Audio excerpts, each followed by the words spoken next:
Hey guys, welcome back to my YouTube channel, and today I'm going to be ranking PBS kids shows from best to worst, just in my opinion.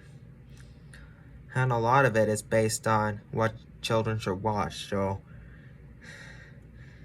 if you like the two shows that are my D and F tiers, I can respect your opinion, but not trying to bash it, but you know, I don't want you to let your kids watch these shows that I'm going to list.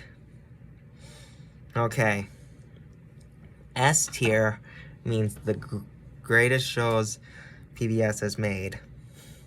The first show is the absolute best in my opinion. Mr. Rogers' Neighborhood. Just the best one. He should be the icon of PBS Kids from now on. If they're getting rid of Dash and Dot, he needs to be the icon of PBS. He and classic Daniel Tiger. I loved classic Daniel Tiger.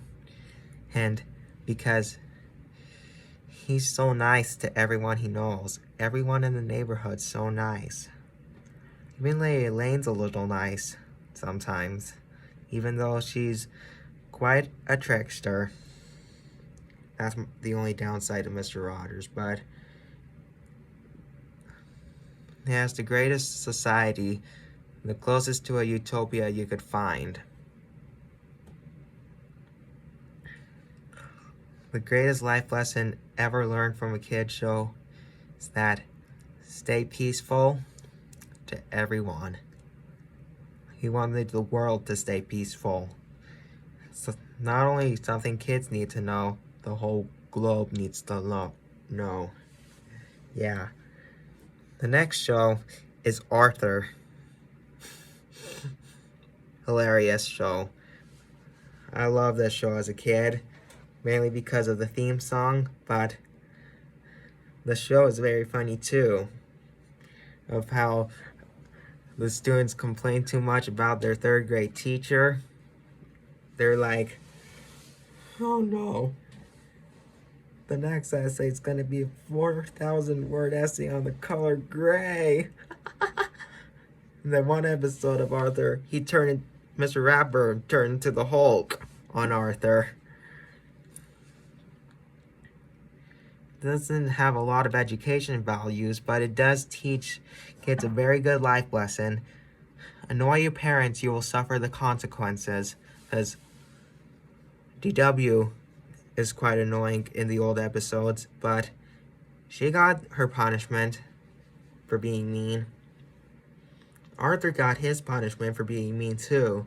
When he punched DW in the face, he was super punished. Well, not super punished, but at least he got punished.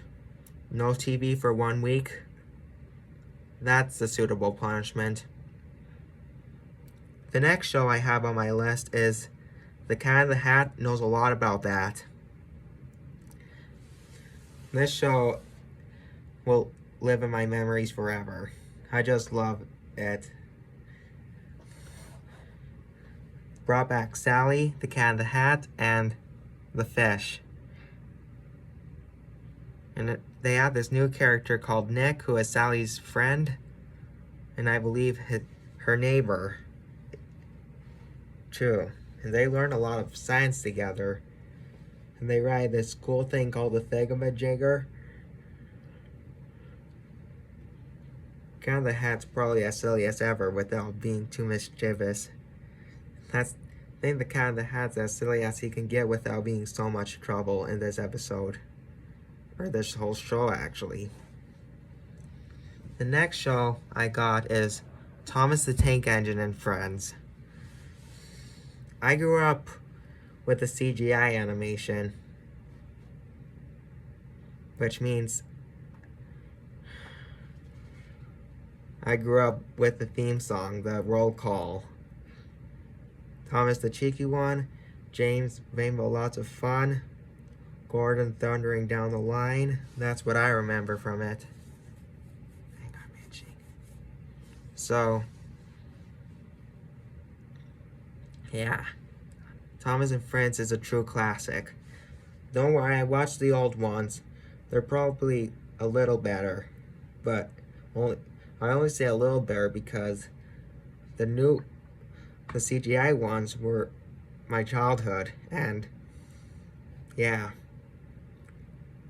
I just love Thomas.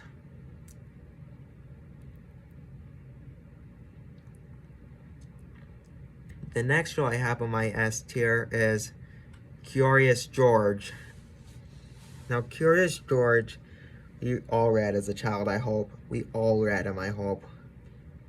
I did not like the books that well. Or I did not like the first book that well because it did not end happily, if I remember correctly. I remember George being kidnapped and that was the end of it. The Curious George show is completely different from the books, I think. George gets to meet new friends and all of that. Don't worry, we still have the man in the yellow hat, Ted.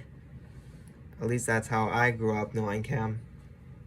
You guys know him as the man in the yellow hat, right? Yeah, I know him like that too. It may not be the show I love so much, but the show's funny. Might just be the movie. Even though I watched the movie, I haven't watched it on PBS before. I usually watch it on streaming nowadays. When I was a kid, I usually watched it on HBO, I think it was on. Then the final show that's on my S tier list is Sesame Street. We all know that show from our childhood. If you were born in the late 60s, you probably know him. Sorry guys, I'm itching today. I know Elmo, Grover, Cookie Monster, Abby Cadabby, Big Bird, Sesame Street, so iconic. Every kid has to watch the show at least once. But if they find the Muppets too creepy, I get it.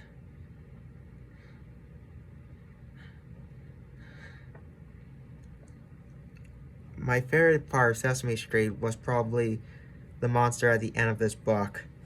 They had apps on it. I love playing the apps, especially the second book since it had Elmo in it, making the book twice as funny because it's second. If it's a second book, it has to be twice as funny as the first one, right? Twice as good?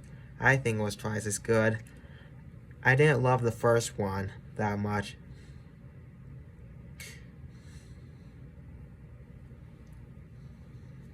Because it was just Grover, and when I was a kid, I wasn't the biggest Grover fan unless he was Super Grover.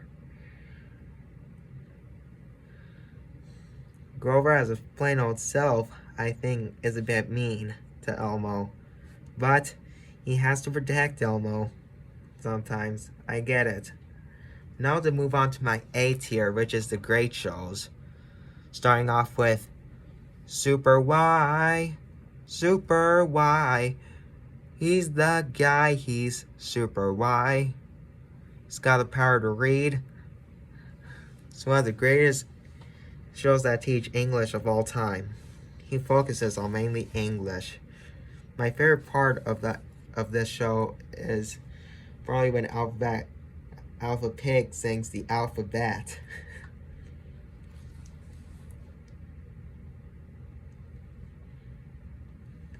Yeah, the plot of this show is these 4 kids go into storybooks and change up the story to make it happy for the kids, which I get a whole lot.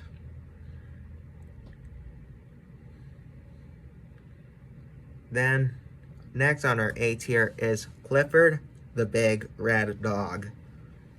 He's this big, lovable, big red dog who used to be a small red puppy. He is owned by Emily Elizabeth, I think's the girl's name. Clifford's just the greatest dog you can see on PBS Kids, I think. Then the next show we got Barney the Dinosaur and Friends. Without Barney, I don't think we could see Selena Gomez or Demi Lovato. Barney is such an iconic show. Very iconic. Well, actually, it can be infamous, I have to admit. But I think it's a great show. Then the next show we have is Word World. It's a great show. It has these characters that have words on them. It's so funny. I thought it was super clever. Literally everything was made out of words except for the grass and the sky, I believe.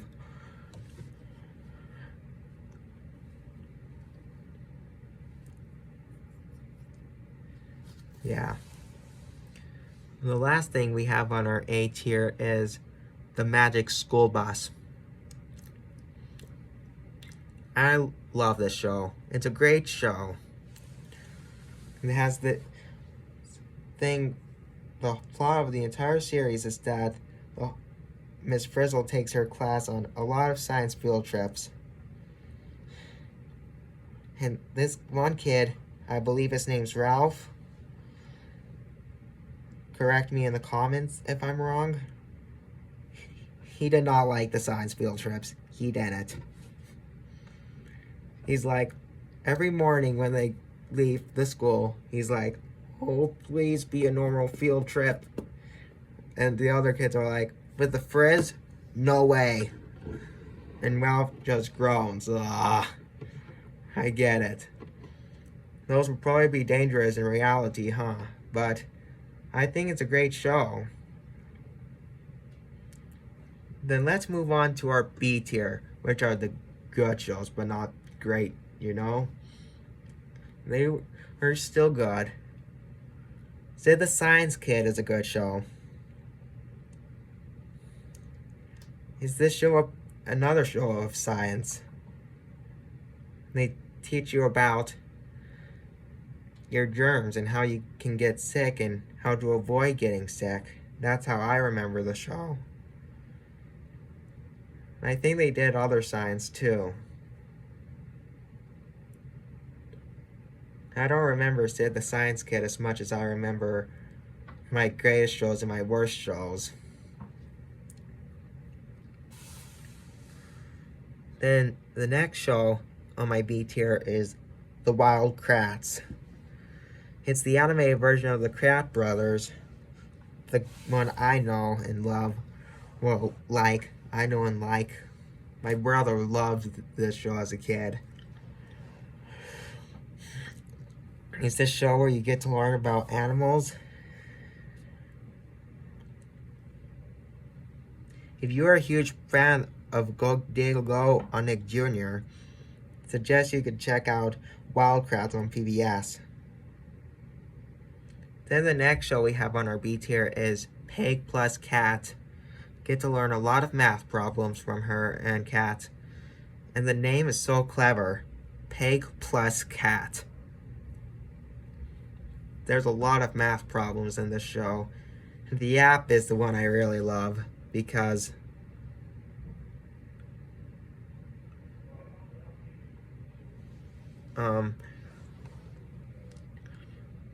we get to cut up pizzas into fractions. You need to let your kids use that app. The PBS app, you might want to buy it for your kids. Can't tell you how fun cutting pizza into fractions is. And then the next show we have on our list is The Dragon Tales. I don't remember a lot about this show. It's just, the only thing I remember from it is that two kids live with a lot of dragons. That's what I remember from it. They live in a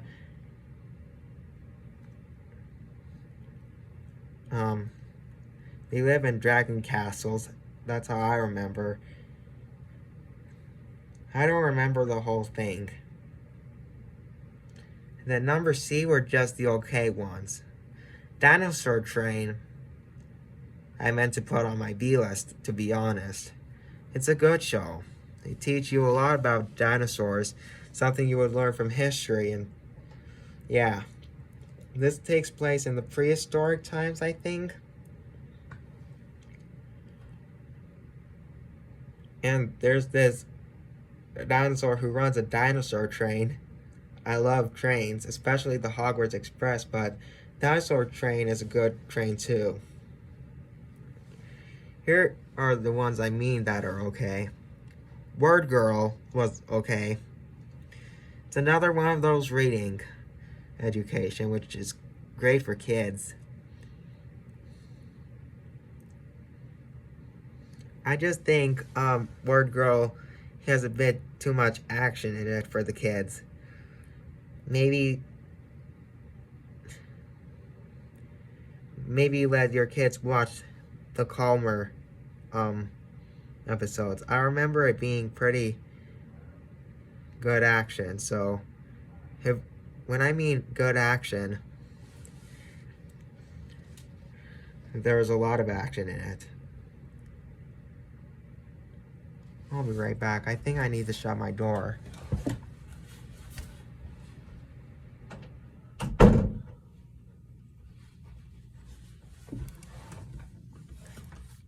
Then the next show on my list is Martha Speaks. It's about another PBS dog who somehow ate an alphabet treat, and she stopped barking and barking like other dogs, like the other annoying dogs, and started to talk for real, English talk.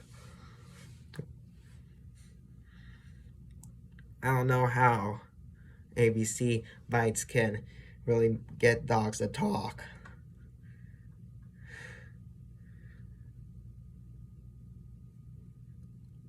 The only real life dog I like is Luna, because she's my dog. Next one on my C tier is Ray Dead Go. I don't remember a lot about it other than them going to space and doing. I don't remember a lot of it. I don't watch a lot of the new PBS shows. I stick to the ones I know usually. Then the next and final show on my C list is Nature Cat. Nature Cat was okay.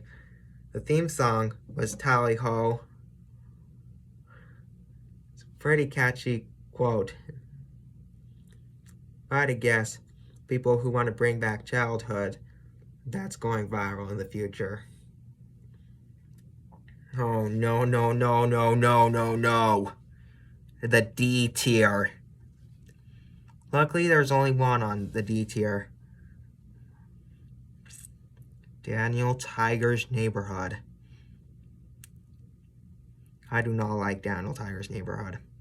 I did when I was a kid, before I realized how bad it was for kids.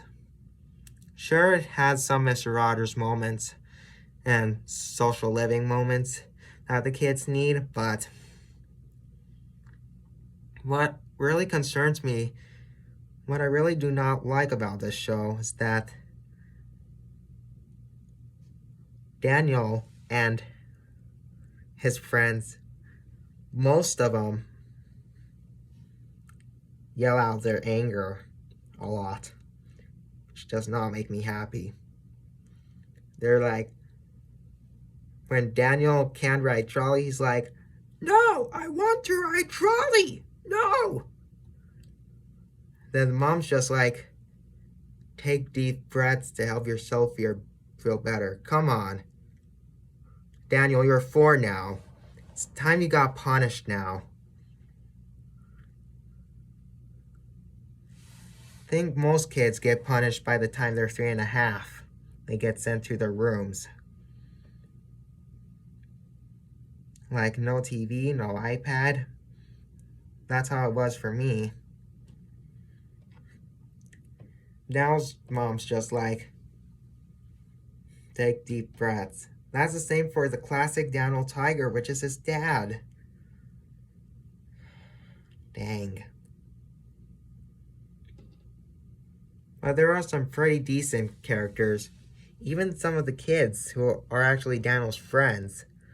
We have Old the Owl, who I actually love.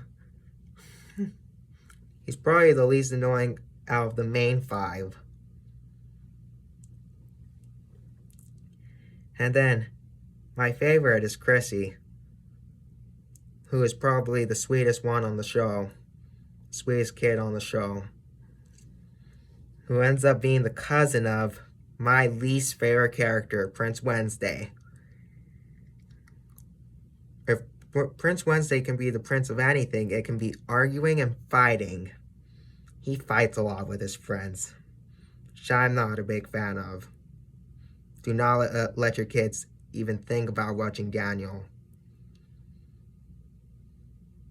Unless maybe they might have autism. They might learn good from Daniel Tiger's Neighborhood.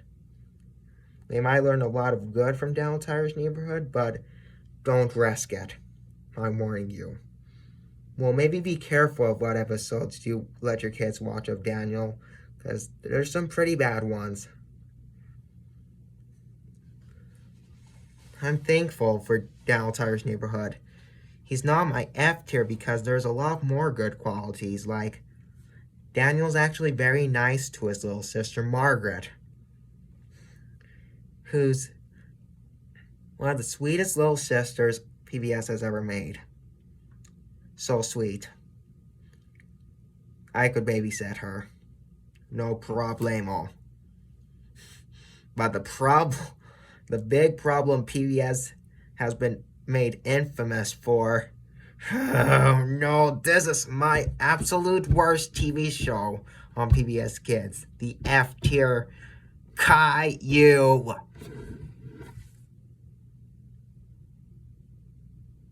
Caillou.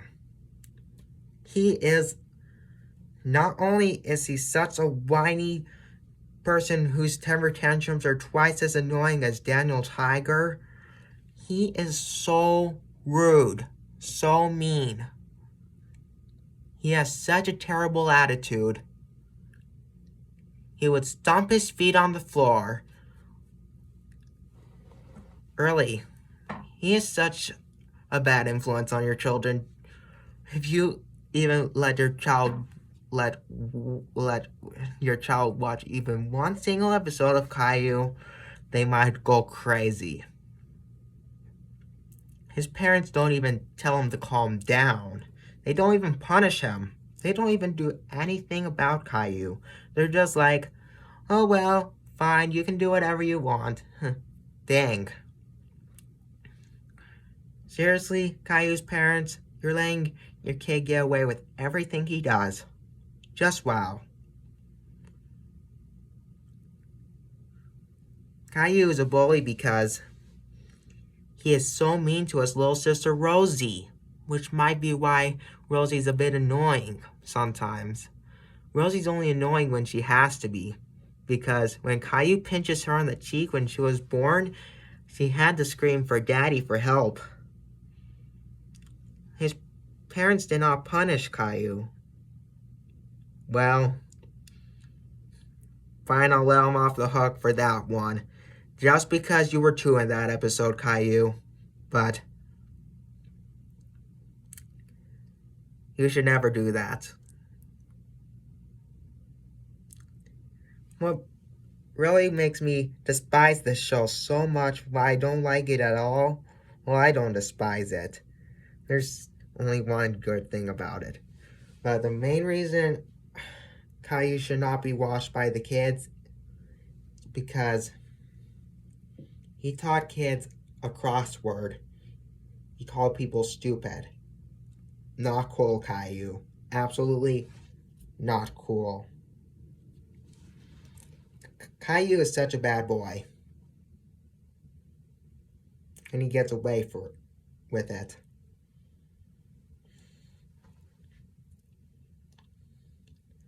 Which is why Daniel Tiger's Neighborhood is only on the D tier, because Daniel would never do the things Caillou did. Well, at least some of the things Caillou ever did.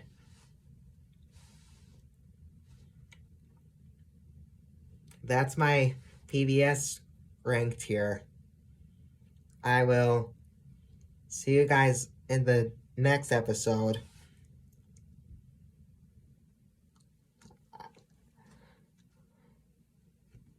I'll see you later.